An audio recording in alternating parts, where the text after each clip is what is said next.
Hola, ¿qué tal? Buenas noches. Bienvenidas a una edición más de Cine UFM Live. Y hoy tenemos a dos invitados, pues como todas las semanas, muy especiales, gente con una carrera y una trayectoria muy interesante. Y vamos a hablar acerca de dinámicas de colaboración, de un proyecto que se llama Hidden Treasures of the Sweet Absolute, que se filmó en Guatemala el año pasado. Y pues el equipo de producción se organizó de una manera bastante particular y vamos a hablar un poquito de eso. También la visión creativa y artística del director. Entonces hoy nos van a acompañar el doctor Raphael Raphael y Javier Parellada. Raphael and Javi, welcome. Welcome to the space. It's great to see you. How are you guys? Thank you, Fer. We're honored to be here. Mm-hmm. Thank you, Javi. Thank you very much. Raphael. And I think this particular project that you're doing is really great and important. The way that you're facilitating this international conversation about film. Thanks for having us. So I know you have a presentation ready for us, and thank you so much for putting it together. And please, the space is yours. Thanks again, Fernando. I wanted to, if I could, just before we begin, say a couple of words about the intention of the project. It's an unusual story that we've done here together about a young man having trouble telling the difference between reality and his visions. A crisis forces him to get help, and we're not sure if the help he gets makes things worse or better.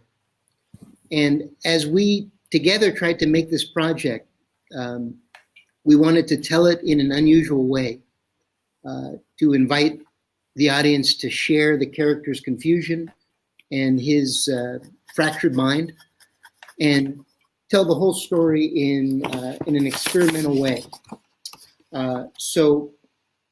But still have it make sense enough that it could make connection to the audience. And all of this depended on very careful planning to make sure that what we did was the right blend of those things. We also made it in an unusual way that we'll talk a little bit about. And today we're going to focus in on our efforts together as a community to create a positive, collaborative set community climate, what we might call a collaboratory, and bringing together artists with a very shared, clear focus and a space in which everybody felt that their contributions mattered, and that what they had to say and what they did, without them, the project couldn't exist, and that together we could create something better than any of us could do on our own. And we also had an unusual model of production that maybe Javier, do you want to mention a little bit about that structure, Javier? Or we can come back to that if you'd like. Yeah, I say let's come back to that after. Okay. I think a lot of that's going to come across through the lessons. So anyways, we're happy to get a chance to talk a little bit about the lessons that we're taking from our own work in progress. And we're really excited to do this at UFM, which is, I believe, an incredibly exciting hub of innovation, preparing a next generation of filmmakers, not just in the region, but globally minded. So what we've done, we spent a little time together chatting a little bit about our experience and reflecting on it. And we put together what we thought were 7 lessons learned on thinking about creating a positive collaborative climate that we think might be of use to young filmmakers. These are our lessons. It's not a recipe for success, but it's things that we found of value. That we've kind of distilled down to what we thought worked for us. So we'll share those, and then Fernando, we're happy to jump into your questions. Excellent, thank you. So we can move forward with the lessons learned. Okay, so the first one is one that was really important for us, and that was being open to the unexpected, being open to the spontaneous accidents that could happen on the set.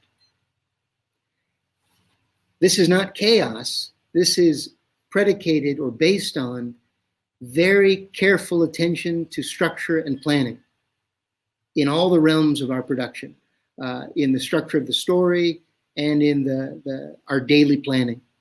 I'm a big fan of David Lynch, the filmmaker, and his approach. And kind of a story that really resonated with me is on the set of Twin Peaks, his TV show. What he did, one day, the set dresser accidentally got caught on the set and had to kind of hide during one of the shots.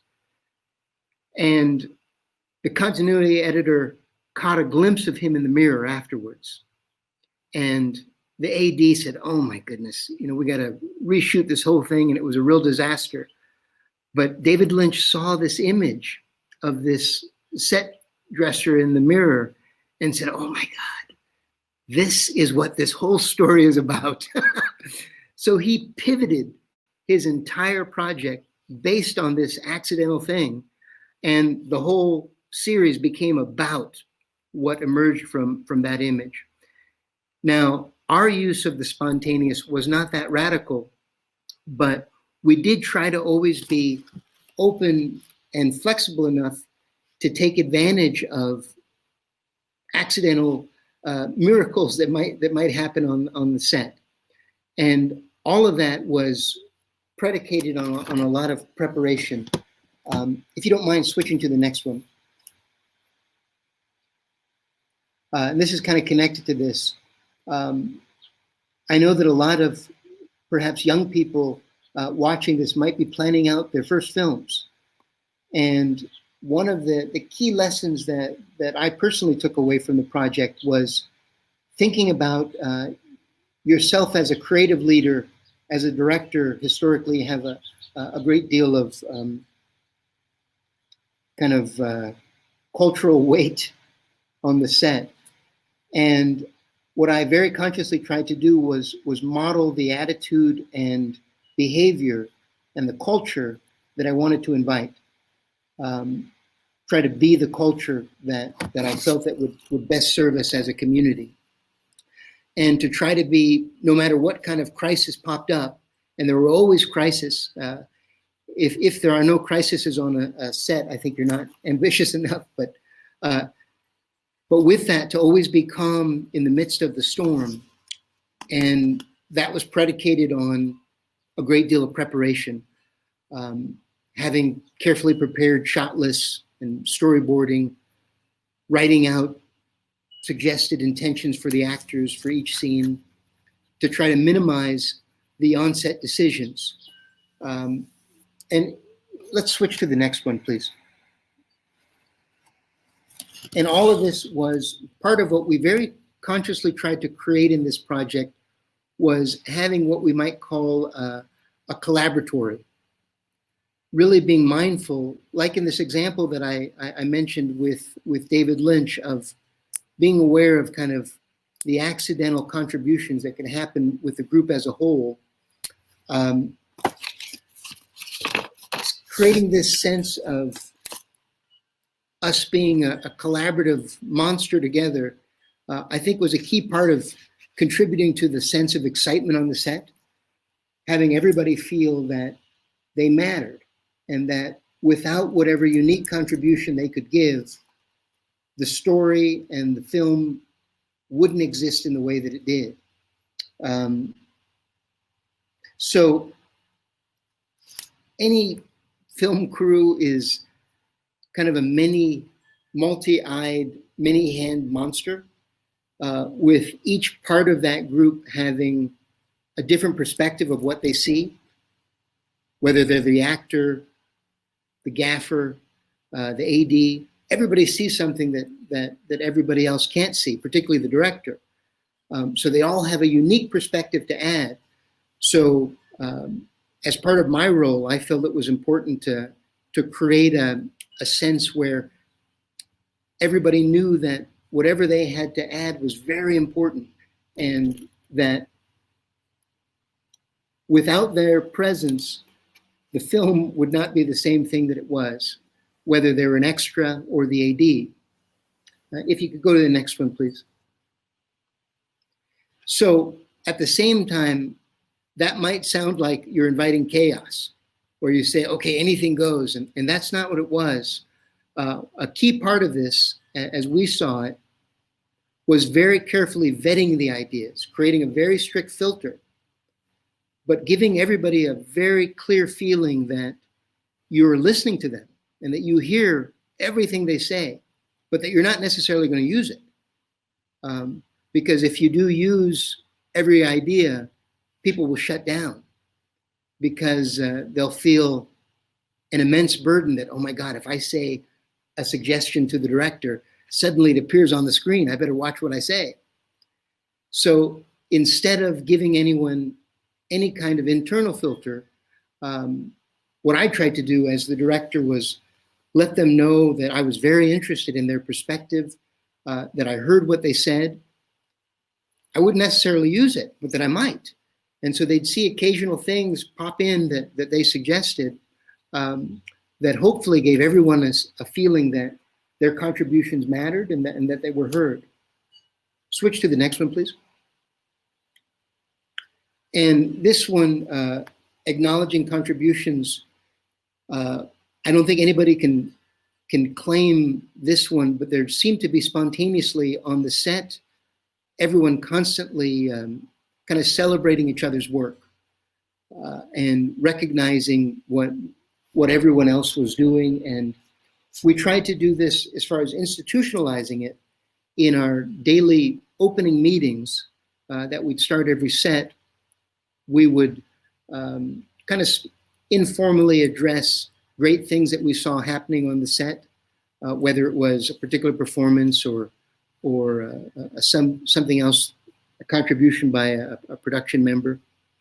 But all of that, what I personally tried to do as the director of the film, recognizing kind of the historical weight of the role, even though I might have inhabited it in a different way, I tried to make sure that I never had a day pass where I didn't have at least some minimal contact with everybody on the set, even if they were an extra, to let them know that we couldn't do it without them, and that they were essential.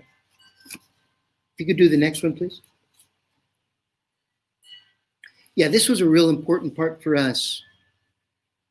Really, a couple of things here. What's written there is set intentionality and be reflective of process, debrief. What we tried to do is really have everybody on board on kind of a shared vision together. And to do that, we did a couple of different things that might be of relevance to other young filmmakers as they're starting. And a lot of them, they're not major innovations. They're things that are frequently done.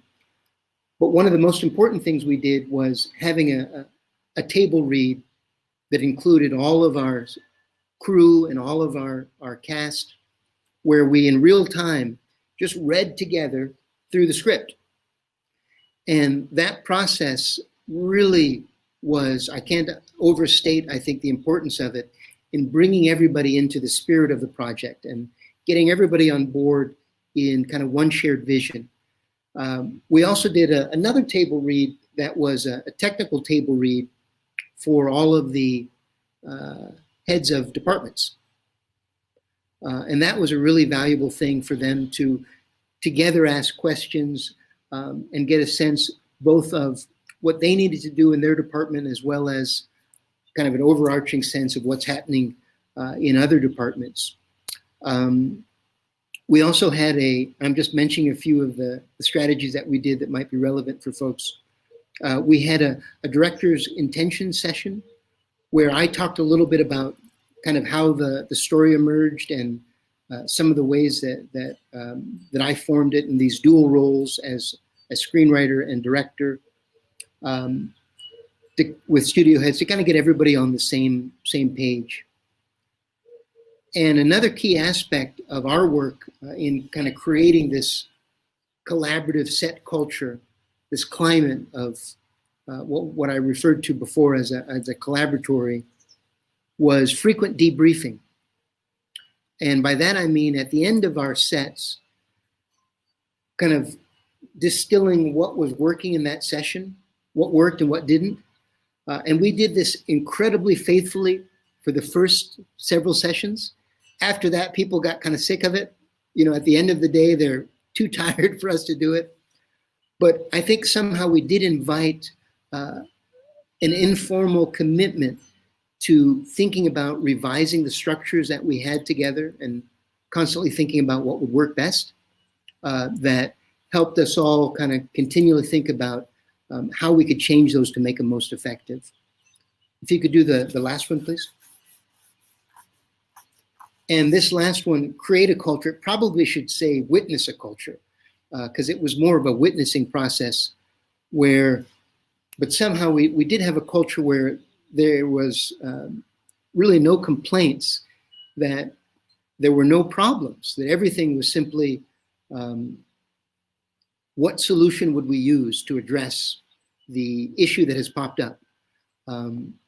I was really impressed by the way that everyone was committed to finding out how we could address any issue that came up, rather than kind of luxuriating in complaining about it as would be easily possible. Those are just a few brief, quick things that we wanted to bring out to kind of frame our discussion. They're, again, not any kind of recipe, but for us, they were strategies that were successful in helping nurture and support a collaborative, positive set culture on our set. And hopefully some of them might have some relevance to other folks, especially those stepping out on their first journey, as this was for us for as far as a feature film. Thank you, Raphael. I'm going to jump in quickly. We want to share with you some of the lessons, some of the tools that made our lives better. And you can, if you're home, you can just screenshot this and to comment a little bit on what you're watching. Studio Binder and Storyboarder were great for pre-production and for planning. Then Airbnb was a tool that was used creatively. So one of our producers, Marisa Farias, we were struggling to find a hospital room. And she was very creative in getting an Airbnb room booked and transforming that into a set. And so we essentially used that at that moment. Then for casting, we needed some kids for a scene. We needed to reach out to a place where mothers would be connected, right? So Lady Multitask was my sister's Lourdes idea. She was like, hey, why don't you post this here? Well, she posted it. And we got a lot of kids that we could cast. And of course, Google Drive for organizing information. Then Producer to Producer, which is the book I have here. This is a great tool for anybody producing anything out there with a short budget. And just gives you great practices and great templates that you can use for your project. And Holacracy, and I'm not going to say that we're experts on it, but it was certainly an informing voice in our attempt to decentralize decision making. So from the production team point of view, there was a moment where I sat down with David and we said, hey, we need to decentralize some of the decisions. Like, I don't need everything to come through me because I trust you guys. That's why you're here. And he got it. He even drew a diagram. And so each producer had a budget, and they were making a lot of decisions that usually are run by the executive production.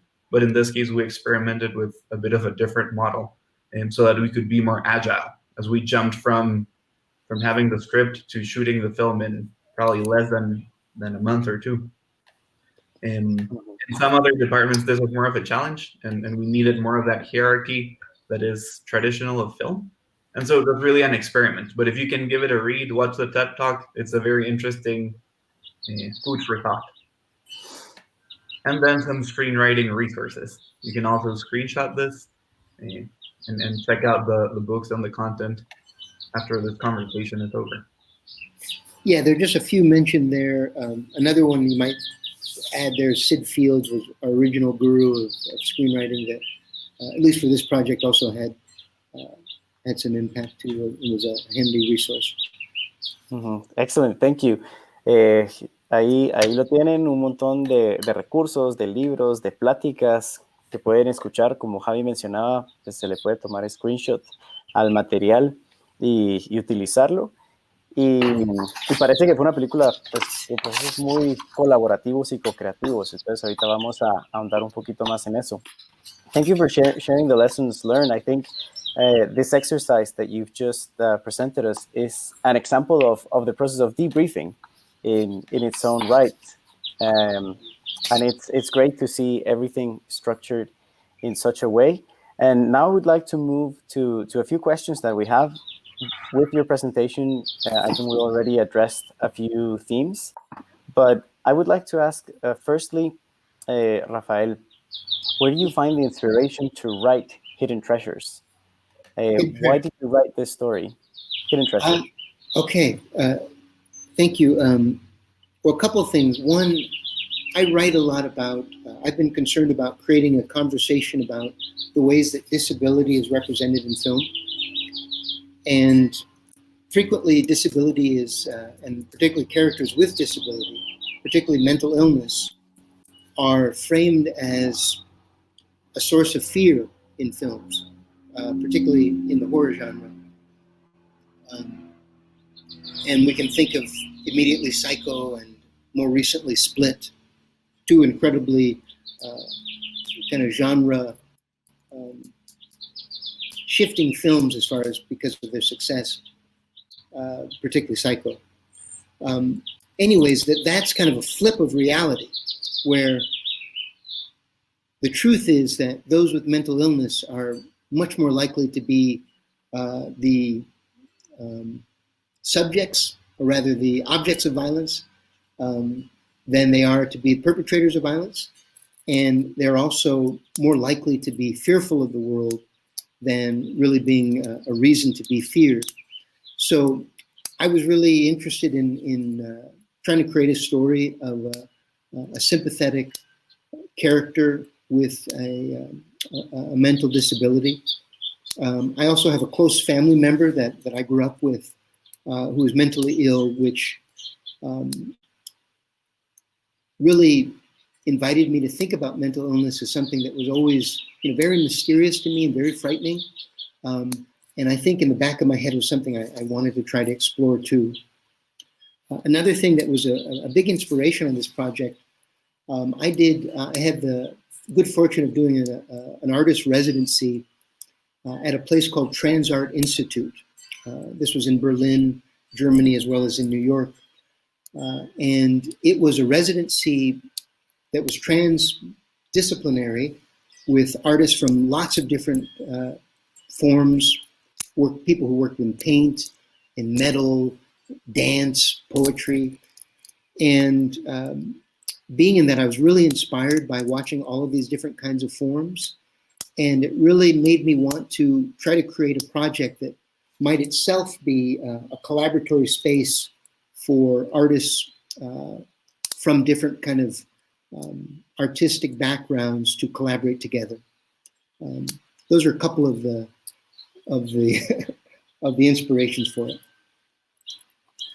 Thank you, and I think it's very interesting because as you were saying, touching on the subject of disability, this is also one of your interests as a scholar as well, and how these two worlds overlap. And I wanted to ask, because you have a vast experience in academia, but how did that experience relate to the process of writing and directing this film?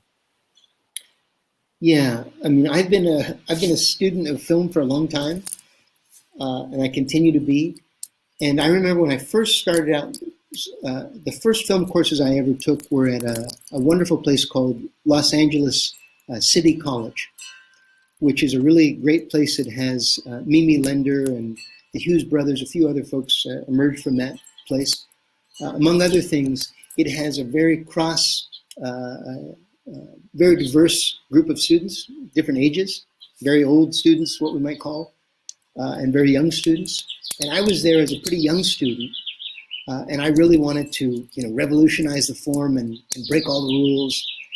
And there were some students who seemed ancient to me at the time, who were about 30 or 40, and I thought they were, as old as possible for a human.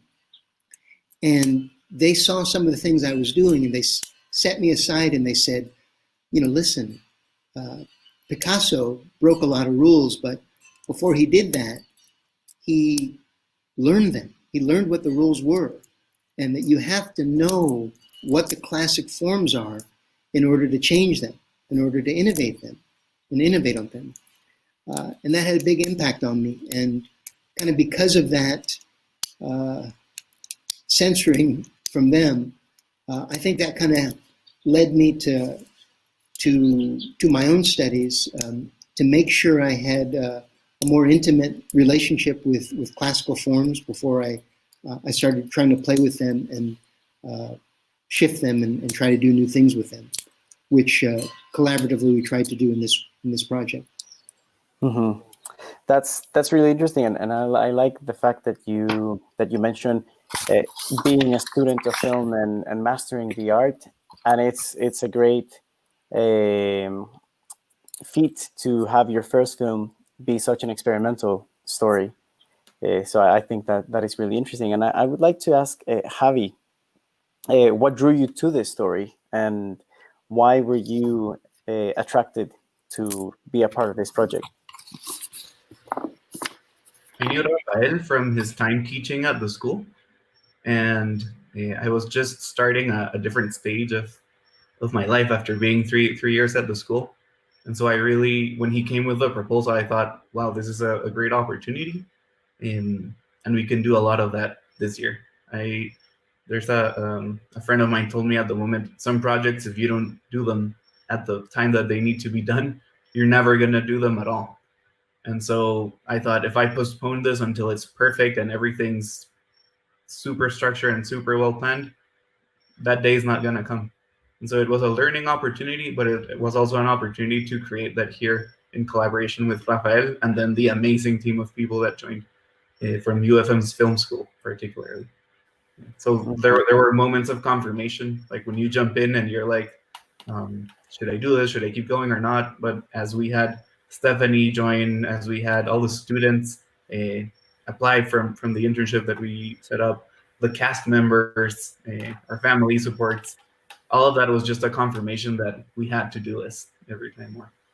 Yeah, and can you tell us? Conviction. I wasn't like, yeah, let's do it from the very beginning. I was like, let's do it, and as we went doing. Yeah, and can you tell us a little bit more about how you built the team? Because you mentioned this team was collaboratory, and it was based around giving a space for co-creation and everyone basically having a voice. But how do you create or facilitate this type of dynamic? So I think Raphael was saying something, but I don't know that. Thank you. Pardon me, Fernando. I'm just backing up for a quick second. And I was just saying that Javier and I had chatted occasionally about, wouldn't it be great if one day, we could do a project together? It's too bad we both will never have the time to do that. And one day we sat down, and as is a fault of optimists, we looked at a calendar and we said, okay, we've got 3 months. We could do it. We got 3 months. We could do pre-production, production, and post-production, and we could have everything done in these 3 months.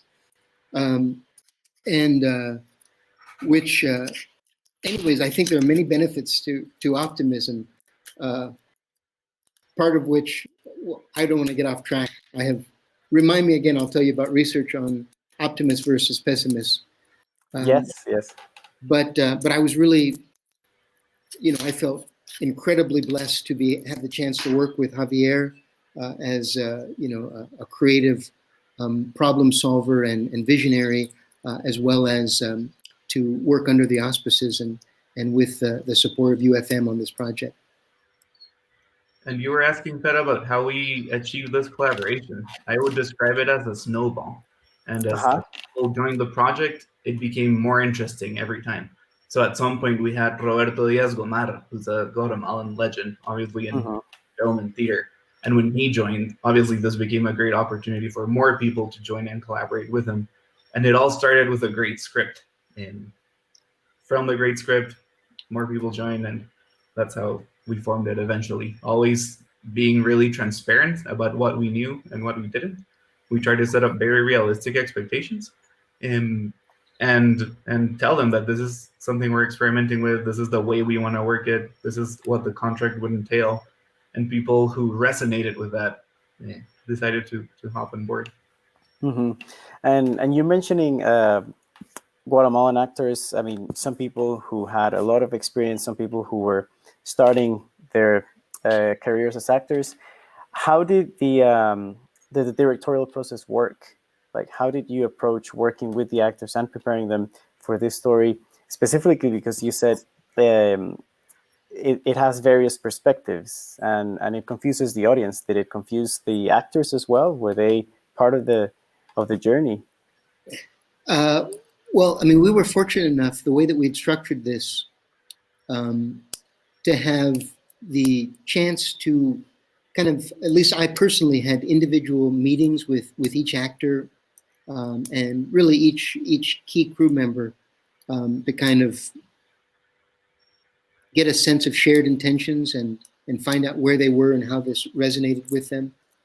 And I also know that, as an aside, Scorsese talks about how in his work, he's found it, one thing that's really enriched his work is to have a mixture of professional and non-professional actors, that kind of combination really forces everyone into an unexpected, better space, that it forces the professional actor to be even more real, and it forces the non-professional actor to enter into the structures of being a professional actor.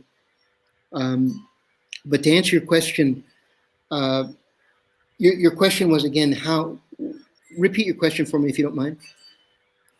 Yes, I wanted to know a little bit about your process directing the actors, but also how was it for you in the sense that you described that the story intends to confuse the audience, but also maintaining some level of engagement. So I wanted to know if this was part of the directing process as well, if the actors felt as confused as the audience might at some point. I hope not.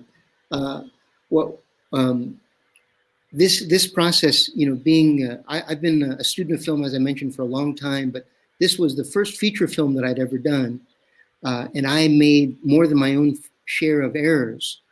And one of them, even though I've done some acting, I think one of my biggest errors initially was in the way that I would work with the actors, where I would have my clear kind of end goals of what I wanted them to do in mind, and I would try to speak from the director's mind to them rather than from the actor's world. And we were fortunate enough to have a gentleman, Gordon Barnes, be an acting coach on the set, and his presence really had a big impact on me in helping me to move more into being, I think, a much more, I hope, actor-friendly director who, instead of trying to give a direction from the end point of what I wanted to get, instead to reframe that as what the intention would be inside of the actor's world. And that became a key part of my daily preparation for each shot and each scene, to make sure I had, before I got to the set, very clear intentions for the actors, that I might suggest before we began, or I might just have at the ready in case they needed them. So I'm hoping that they didn't feel that confusion, that they did feel guidance when they needed it. As far as the idea of this kind of balance of structure and flexibility in the work, a lot of that had to do with the screenwriting of the work, kind of even before we hit the set. I tried to, as the story is itself about the tension between structure and freedom, the main character is invited to go on one path that's very structured and another path that is more free and has its own risks attended to that. I tried to have that also reflected in the story itself, or rather the construction of the story. So it was very classically structured. I borrowed a lot of these paradigms that were shared previously, some of the beats that Blake Snyder developed with Save the Cat, as well as Sid Field's beats and Michael Haig and Chris Vogler's The Hero's Two Journeys, both internal and external, the 8 sequences. All of these I found kind of overlapped. And so just quickly, a strategy I used on my wall, I had a giant board where I essentially had 8 major sequences and all the central beats, and a series of different index cards of scene elements, so that there would be this very tight classical structure on which I could then add some surprise and play with it in a way that might be consistent with the intention of our story. And as we talked a little bit about, we tried to maintain that sense of possibility and of being open to spontaneity on the set too. And we were really fortunate to have a lot of really kind of wonderful accidental things pop up, both in the production of the film as well as in things that were more specific to the story. Mm-hmm. Thank you so much for answering this question about story and directing. And I would like to move forward a little bit towards the more strategic side of putting the project together, because I find it amazing that you guys were sitting together and you saw a gap, a 3-month gap, and you said, okay, let's jump in and do it. How do you do that? How do you find the resources? How do you manage to pull everything together and have this, let's say, entrepreneurial journey of shifting everything and managing to make this a reality? Because many people could listen to this and say, oh, this is impossible. You cannot do it in this amount of time or in the way that you're planning, but you made it happen. So I would like to know a little bit about that process. I don't know, Javi, if you have anything you would like to start sharing about this specific part of the project.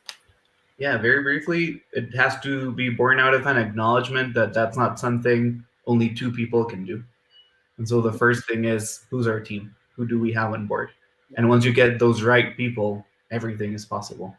And I think, yeah. Mm-hmm. And how did you manage to get the resources? Sorry, don't overthink it. I think that if we had thought about everything that can't be done, we would have stuck to that. And we thought, what is possible? And we always try to keep that intention and that mindset and an attitude and disposition of learning along the way. So know that it's not going to be perfect. Know that you're going to run into challenges, but go ahead anyways. And one little action will make a chain of other things. Yeah, one thing I would add to that, Javier, I know that many filmmakers, I know in my own experience as a film student, they're given a false division between the artistic realm of film and what we might consider more the entrepreneurial realm of film and the business realm of film, which is, I think, a dangerous division to have when they're so interwedded. And that's one of the things that I think is so remarkable about the program here at the film school at UFM, is that the students are all invited immediately to have an entrepreneurial mindset. But anyways, bringing this idea of what we tried to do was, from the onset, we had a real bootstrapping mentality of, first of all, that things must be done, that we would find a way, whatever it was, to do them in the most practical and minimal way to do it, and prioritizing above everything the comfort of the crew and the cast, that would be the most important thing, and that everything else, we would just do whatever had to happen to make it happen. And I say this was principally a lot of the brain power of Javier in of making these things happen in a fluid way that was invisible to everyone else, that just would magically appear, but was through a lot of his creative problem solvings as a producer. And Javi, could you tell us a little bit more about how you approach these processes and how did you solve problems, as Rafael was saying, in such a creative way? Yeah, I think the first wall that people run into is funding, and making films is expensive, right? So what we did is, I mean, obviously some of our savings went into it, and then we saw how can we get collaborations or investments, whether in the form of cash or in the form of in kind, right? So somebody lending us a space, somebody lending us a car. So all of that came together, and also a model of what is called deferred pay, which is an acknowledgement of the person's value for what they're contributing to the film, but that will be recognized upon the success of the film. So everyone in a way becomes some sort of investor in the film, right? And so you can get really creative also with the financial part, and with how you find those resources and how you make things work. I'm thinking of too many things, so it's hard to condense them. But a lot of it just comes from the power of people. Like, for example, we expressed some of the concerns, and we had Gabby, one of the leads. She said, "Hey, I have this house that we can use for one of the sets." Or Gomad also, he was very generous to lend us his house as well. And so as we're figuring things out, it reminded me of the story of the stone soup, right? When you start with that recipe and everybody's bringing ingredients to the table, they become a fundamental part of the process. Yeah. Beyond their roles of actors or even what you would call traditionally a producer or an investor, because it was really their will and their conviction in this project that made it happen.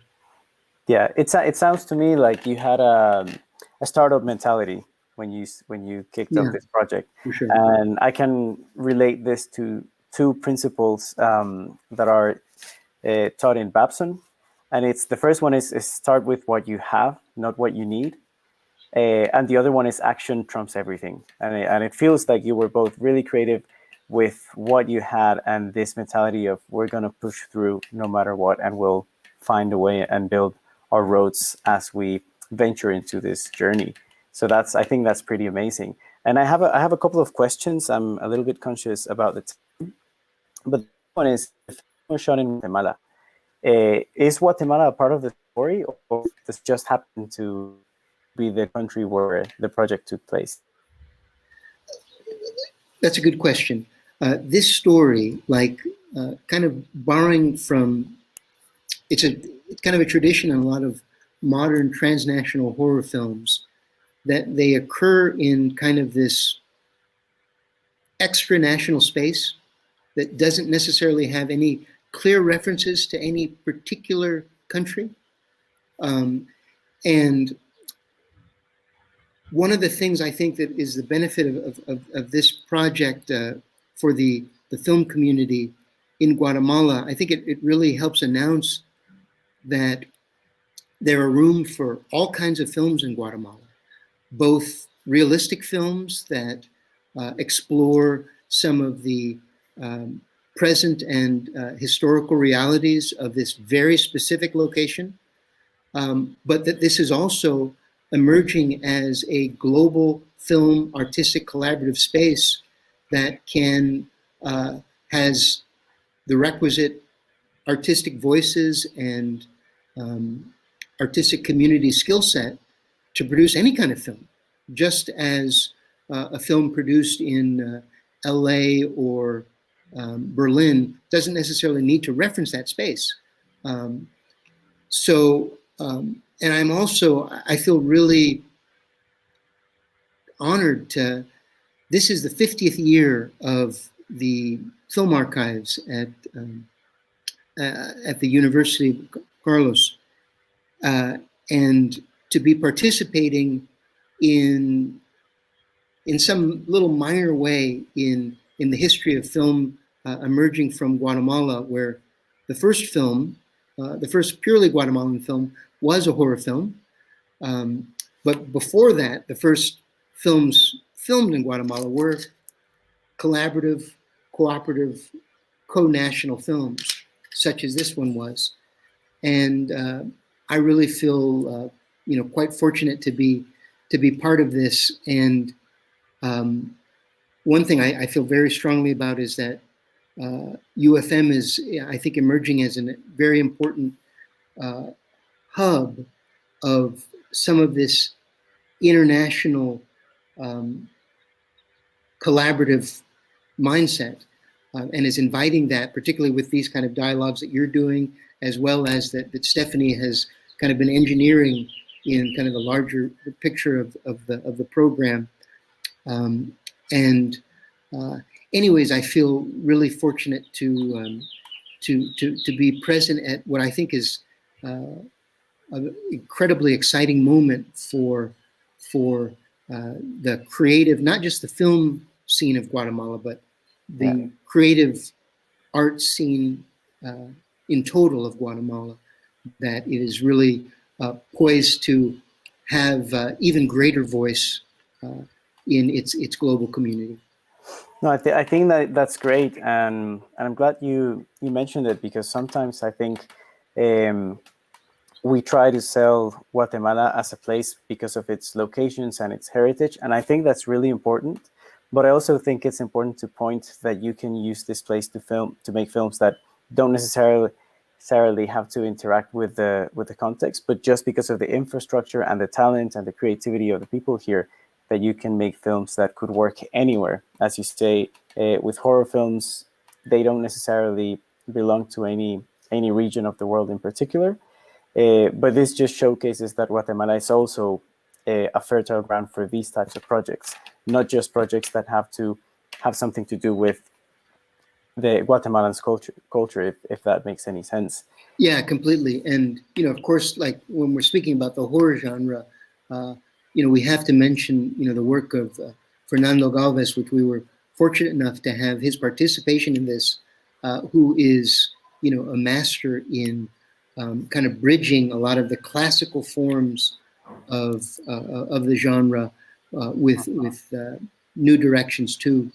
But I totally agree with what you're saying as far as the region just being increasingly important for the global community to be aware of its hospitality towards creating all kinds of stories, and having the skill sets and the artistic community that can support all kinds of creative possibilities. Thank you so much. We have a few comments and questions from the audience that I would like to take. The first one is, Paola Stevler shared the name of the short film that Javi was mentioning. So thank you, Paola. And the name of the short is Unos Virtuaritos Tipo Tranquilo. Gracias, Paola. Ahí le tienen el cortometraje. Then we have some shout outs to Javi from the students. And Lisa Recinos is saying this experience was highly educational and gratifying in a personal and a professional level.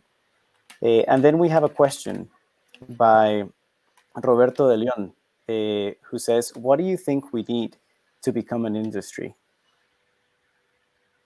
I think referring to Guatemala. What does Guatemala need to have an active film industry?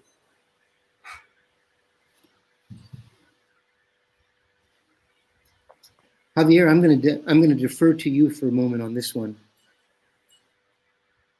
Yeah, well, I mean, it's a great question, and this is my observation, but it's based on a conversation we've had with Raphael. And actually, a lot of that comes from your study, Fer. So you might be the chosen one. Yeah. We spoke how whenever films happen, these clusters with very complex dynamics and rules get formed to create a film. And then when that's done, they disappear. And so if we could find any way to keep those alive and share that knowledge with people, and create structures that last and institutions that last the test of time, that's how you start building the industry. Get out there, so that it's not a hobby. Of course, we enjoy doing it, but it's a lot of work. It's a lot of hard work. with a lot of nightmares and a lot of problems that need to be solved. But we can make this more formal, and part of that is having better film skills, better practices, and just learn it. I also think it's whatever we want to make of it. I think a lot of people reference foreign film industries and models that have worked elsewhere, and we can certainly take practices from that, but we have to pay attention to what's emerging here and how we can make more. Yes, institutions, that's Valerie's referring. Who, by the way, it's like 2 a.m. for you, so thank you for tuning in. Thank you, Javi. Raphael, I don't know if you have anything else you would like to add to this question. How much time do we have before we? I think we're getting over the time, but if it's okay, over, I think we can have a few minutes. What I wanted to mention, I agree with everything Javier said, and I think that also that that kind of the film culture that UFM is growing, and with the kind of global consciousness, I think is a key part of that. One thing I wanted to mention more generally, though, is that we are, of course, in this particular moment, in a very self-conscious moment of crisis. And I think if I was going to say to the filmmakers out there watching, that historically, whenever there are these moments, it's been incredibly important for the film industry and for the direction of film, that new models, new industrial models, new production models, new distribution models emerge. And it's very important for us to be open and flexible, and as Javier was saying, agile enough to be responsive to those and to listen and recognize those, whether we're talking about the emergence of TikTok, whether we're talking about really recognizing the ways that this moment has shifted dramatically the reception of film. There are no film festivals right now on Earth that have a set date for the first time in human history. There is more home consumption than ever, and more, in many ways, this is the perhaps best time ever to be a storyteller, that there are more opportunities to share your work with others, and more competition than ever. And that it's very important for us to be aware of these new emerging forms, and particularly thinking about, one thing we're thinking about is transmedia storytelling strategies. And particularly that's thinking about the mixture of the realm of marketing and storytelling, so that you're outreaching to your prospective audience at the same time that you're sharing elements of your story. So for example, in our work, we have planted little URLs occasionally that audience members can go to and get more information about the film. This may also be in some films, a person might have characters tweeting, but being acutely aware of where audiences are, where their eyes are, which are in different places than they were historically, different places than they were 3 months ago. So I would really encourage every filmmaker who's watching to think about how this unique moment we're in shifts the way that audiences will receive your film, what they'll be thinking about, and what kind of distribution and storytelling possibilities it offers you. Yeah, and following with that final statement, we have a question from Rochi Arce, and he's asking, how can we watch the film? How do you have a distribution strategy prepared or set in motion, or is this something that is still in the works? Yeah, we're on the 3rd edit of the film. And so the goal is to get to a final one and complete the post-production process by this year. Hopefully, with everything changing so much, the paths that we had traced for festivals, and mainly with all festivals being currently suspended, we're redrawing that map. But hopefully you'll be able to watch it in a cinema near you, if that comes back. and definitely we're gonna aim at online in the long term. Yeah, and we of course we anticipated in our construction of this the kind of ineffable experience that audiences have being together in a theater and watching something. But like Javier said, there are lots of unknowns right now that make it very difficult to know for certain when certain things can be distributed. But we want to do everything that we can so that we are ready when things go back into place. But we're really thinking about how can we best take advantage of what this unique moment is affording and what kind of shifts it might be suggesting for all of us as creatives. Mm-hmm.